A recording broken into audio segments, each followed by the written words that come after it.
गोपाल का जीवन परिचय। नमस्कार दोस्तों, आज हम बात करेंगे पाल वंश के संस्थापक गोपाल के जीवन परिचय की। 8वीं शताब्दी के मध्य में बंगाल में राजनीतिक अराजकता फैली हुई थी। इस स्थिति को समाप्त करने के लिए वहां के सामंतों ने लगभग 750 ईस्वी में गोपाल को सर्वसम्मति से अपना राजा चुना। भारतीय इतिहास में यह एक दुर्लभ उदाहरण माना जाता है जहां किसी शासक का चयन सामंतों द्वारा किया गया। राजा बनने के बाद गोपाल ने बंगाल में शांति और सुव्यवस्था स्थापित की तथा एक मजबूत और संगठित प्रशासन विकसित किया। उनके प्रयासों से पाल वंश की नींव पड़ी, जिसने आगे चलकर पूर्वी भारत में एक शक्तिशाली साम्राज्य का रूप लिया। गोपाल बौद्ध धर्म के संरक्षक थे। उन्होंने बौद्ध विहारों और शिक्षा केंद्रों को संरक्षण दिया तथा धार्मिक और सांस्कृतिक गतिविधियों को बढ़ावा दिया। उनके शासनकाल ने बंगाल में स्थिरता और समृद्धि की शुरुआत की। इसी मजबूत आधार पर उनके उत्तराधिकारी धर्मपाल और देवपाल ने पाल साम्राज्य का विस्तार किया और उसे भारतीय इतिहास के महान राजवंशों में शामिल किया। धर्मपाल का जीवन परिचय। नमस्कार दोस्तों, आज हम जानेंगे पाल वंश के महान सम्राट धर्मपाल के जीवन परिचय के बारे में। धर्मपाल पाल वंश के संस्थापक गोपाल के पुत्र और उत्तराधिकारी थे। उन्होंने लगभग 770 ईस्वी से 810 ईस्वी तक शासन किया। उनके शासनकाल में पाल साम्राज्य अपनी शक्ति और प्रतिष्ठा के शिखर की ओर बढ़ा। धर्मपाल ने बंगाल और बिहार के साथ साथ उत्तर भारत के कई क्षेत्रों पर अपना प्रभाव स्थापित किया। उस समय कन्नौज पर अधिकार को लेकर पाल, प्रतिहार और राष्ट्रकूट वंशों के बीच प्रसिद्ध त्रिपक्षीय संघर्ष हुआ, जिसमें धर्मपाल ने महत्वपूर्ण भूमिका निभाई। उन्होंने कई उत्तर भारतीय शासकों पर अपना प्रभाव स्थापित कर पाल वंश की प्रतिष्ठा को नई ऊंचाइयों तक पहुंचाया। धर्मपाल केवल एक विजेता ही नहीं बल्कि शिक्षा और संस्कृति के महान संरक्षक भी थे। उन्होंने विश्वविख्यात विक्रमशिला विश्वविद्यालय की स्थापना करवाई और नालंदा विश्वविद्यालय को भी संरक्षण दिया।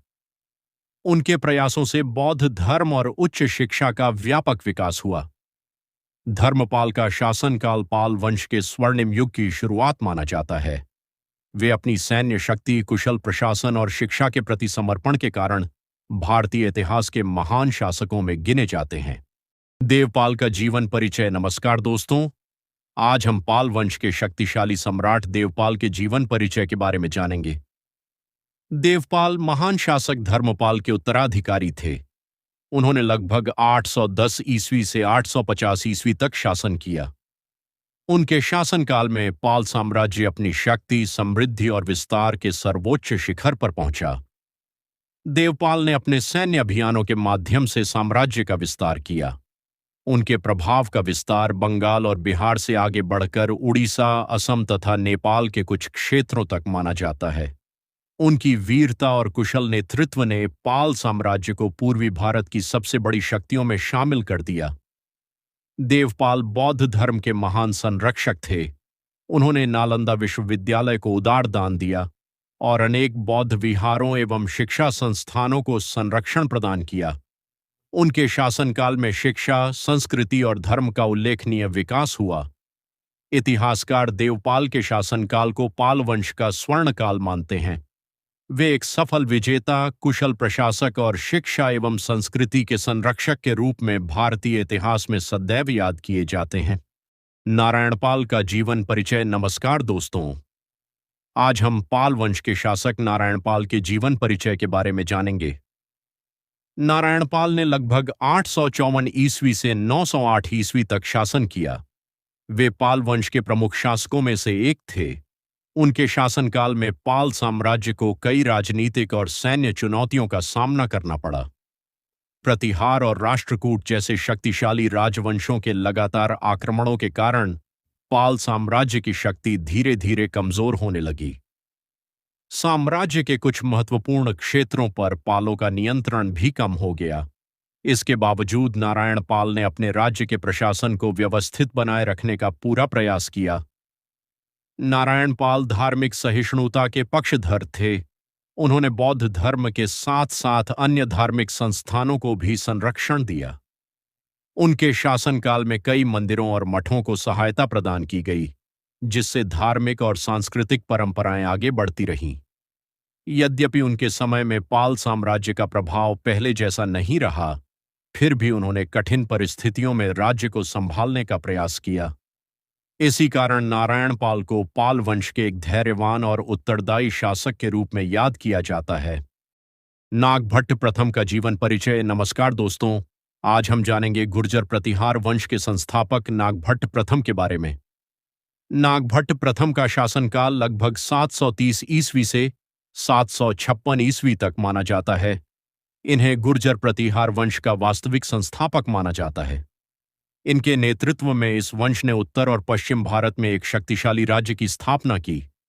उस समय अरब आक्रमणकारी भारत के पश्चिमी भाग में अपना प्रभाव बढ़ाने का प्रयास कर रहे थे। नागभट्ट प्रथम ने साहस और कुशल नेतृत्व का परिचय देते हुए अरब सेनाओं को राजस्थान और पश्चिमी भारत में पराजित किया। इस विजय ने भारत में अरबों के आगे बढ़ने की गति को रोक दिया और नागभट्ट प्रथम की प्रतिष्ठा बहुत बढ़ गई। उन्होंने अपनी शक्ति का विस्तार अवंती, वर्तमान उज्जैन क्षेत्र से किया और एक मजबूत प्रशासन की स्थापना की। उनके शासनकाल में गुर्जर प्रतिहार साम्राज्य की नींव इतनी मजबूत हुई कि आगे चलकर यह उत्तर भारत का एक प्रमुख साम्राज्य बन गया। इतिहास में नागभट्ट प्रथम को एक वीर, दूरदर्शी और सफल शासक के रूप में याद किया जाता है। उनकी वीरता और उपलब्धियों ने गुर्जर प्रतिहार वंश को महान ऊंचाइयों तक पहुंचाने का मार्ग प्रशस्त किया। वत्सराज का जीवन परिचय। नमस्कार दोस्तों, आज हम गुर्जर प्रतिहार वंश के प्रसिद्ध शासक वत्सराज के जीवन परिचय के बारे में जानेंगे। वत्सराज का शासनकाल लगभग 775 ईस्वी से 800 ईस्वी तक माना जाता है। वे गुर्जर प्रतिहार वंश के एक शक्तिशाली और महत्वाकांक्षी शासक थे। उनके शासनकाल में प्रतिहार साम्राज्य का विस्तार हुआ और उत्तर भारत की राजनीति में इस वंश का प्रभाव काफी बढ़ गया। वत्सराज का सबसे बड़ा लक्ष्य कन्नौज पर अधिकार स्थापित करना था। उस समय कन्नौज उत्तर भारत का सबसे प्रतिष्ठित और समृद्ध नगर था। इसी कारण उस पर अधिकार करने के लिए कई शक्तिशाली राजवंश प्रयास कर रहे थे। वत्सराज का संघर्ष पाल वंश के शक्तिशाली शासक धर्मपाल तथा राष्ट्रकूट वंश के राजा ध्रुव से हुआ। इन तीनों शक्तियों के बीच कन्नौज पर प्रभुत्व स्थापित करने के लिए जो संघर्ष शुरू हुआ, उसे इतिहास में त्रिपक्षीय संघर्ष के नाम से जाना जाता है। यह संघर्ष कई वर्षों तक चलता रहा और उत्तर भारत की राजनीति को गहराई से प्रभावित करता रहा। वत्सराज एक साहसी योद्धा, कुशल सेनानायक और दूरदर्शी शासक थे। यद्यपि वे कन्नौज पर स्थायी अधिकार स्थापित नहीं कर सके, लेकिन उनके प्रयासों ने गुर्जर प्रतिहार साम्राज्य को एक शक्तिशाली राज्य के रूप में स्थापित किया और आगे आने वाले शासकों के लिए मजबूत आधार तैयार किया। इतिहास में वत्सराज को गुर्जर प्रतिहार वंश के उन महान शासकों में गिना जाता है जिन्होंने अपने पराक्रम और राजनीतिक कौशल से उत्तर भारत की राजनीति में महत्वपूर्ण स्थान बनाया। नागभट्ट द्वितीय का जीवन परिचय। नमस्कार दोस्तों, आज हम गुर्जर प्रतिहार वंश के महान शासक नागभट्ट द्वितीय के जीवन परिचय के बारे में जानेंगे। नागभट्ट द्वितीय का शासनकाल लगभग 800 ईस्वी से 833 ईस्वी तक माना जाता है। वे गुर्जर प्रतिहार वंश के शक्तिशाली शासक वत्सराज के उत्तराधिकारी थे। उनके शासनकाल में प्रतिहार साम्राज्य ने नई ऊंचाइयों को प्राप्त किया और उत्तर भारत में अपनी मजबूत पहचान बनाई। नागभट्ट द्वितीय की सबसे बड़ी उपलब्धि कन्नौज पर विजय थी। उन्होंने कन्नौज पर अधिकार स्थापित कर उसे अपनी राजधानी बनाया। उस समय कन्नौज उत्तर भारत का सबसे समृद्ध और प्रतिष्ठित नगर था, इसलिए उस पर अधिकार स्थापित करना किसी भी शासक के लिए बड़ी सफलता माना जाता था। अपने शासनकाल में नागभट्ट द्वितीय ने पाल वंश और राष्ट्रकूट वंश जैसे शक्तिशाली राजवंशों से कई युद्ध किए। इन संघर्षों के बावजूद उन्होंने अपने राज्य की सीमाओं की रक्षा की और प्रतिहार साम्राज्य की शक्ति को बनाए रखा। उनके समय में कन्नौज को लेकर चल रहा त्रिपक्षीय संघर्ष और भी महत्वपूर्ण हो गया। नागभट्ट द्वितीय केवल एक वीर योद्धा ही नहीं, बल्कि धर्म और संस्कृति के संरक्षक भी थे। उन्होंने अनेक मंदिरों का निर्माण करवाया तथा धार्मिक संस्थानों को संरक्षण दिया। उनके शासनकाल में कला, स्थापत्य और धार्मिक गतिविधियों को भी प्रोत्साहन मिला। इतिहास में नागभट्ट द्वितीय को एक पराक्रमी, दूरदर्शी और सफल शासक के रूप में याद किया जाता है। उनकी उपलब्धियों ने गुर्जर प्रतिहार साम्राज्य को उत्तर भारत की प्रमुख शक्तियों में स्थापित करने में महत्वपूर्ण भूमिका निभाई। मिहिर भोज का जीवन परिचय। नमस्कार दोस्तों, आज हम गुर्जर प्रतिहार वंश के सबसे महान और शक्तिशाली सम्राट मिहिर भोज के जीवन परिचय के बारे में जानेंगे। मिहिर भोज का शासनकाल लगभग 836 ईस्वी से 885 ईस्वी तक माना जाता है। वे गुर्जर प्रतिहार वंश के सबसे प्रसिद्ध शासक थे। उनके शासनकाल में प्रतिहार साम्राज्य ने अपनी शक्ति, समृद्धि और प्रतिष्ठा का सर्वोच्च शिखर प्राप्त किया। मिहिर भोज एक वीर योद्धा, कुशल प्रशासक और दूरदर्शी शासक थे। उन्होंने अपने राज्य का विस्तार उत्तर भारत के विशाल भूभाग तक किया और अनेक क्षेत्रों पर अपना प्रभाव स्थापित किया। उनके मजबूत नेतृत्व के कारण प्रतिहार साम्राज्य उस समय उत्तर भारत की सबसे शक्तिशाली राजनीतिक शक्तियों में से एक बन गया। मिहिर भोज ने आदिवराह की उपाधि धारण की। उन्होंने इस उपाधि और भगवान विष्णु के वराह अवतार के प्रतीक वाले सिक्के भी जारी किए, जो उनकी धार्मिक आस्था और राजकीय गौरव का प्रतीक थे। उनके शासनकाल में पाल और राष्ट्रकूट जैसे शक्तिशाली राजवंशों से संघर्ष जारी रहा, लेकिन उन्होंने अपने साम्राज्य की शक्ति और प्रतिष्ठा को बनाए रखा। उनके कुशल प्रशासन, सुदृढ़ सेना और प्रभावशाली नेतृत्व के कारण प्रतिहार साम्राज्य लगातार मजबूत होता गया। अरब यात्रियों ने भी मिहिर भोज के शासन की प्रशंसा की है। उन्होंने उनके विशाल सैन्य बल, सुव्यवस्थित प्रशासन और समृद्ध राज्य का उल्लेख किया। इससे स्पष्ट होता है कि उस समय प्रतिहार साम्राज्य भारत के सबसे प्रभावशाली राज्यों में से एक था।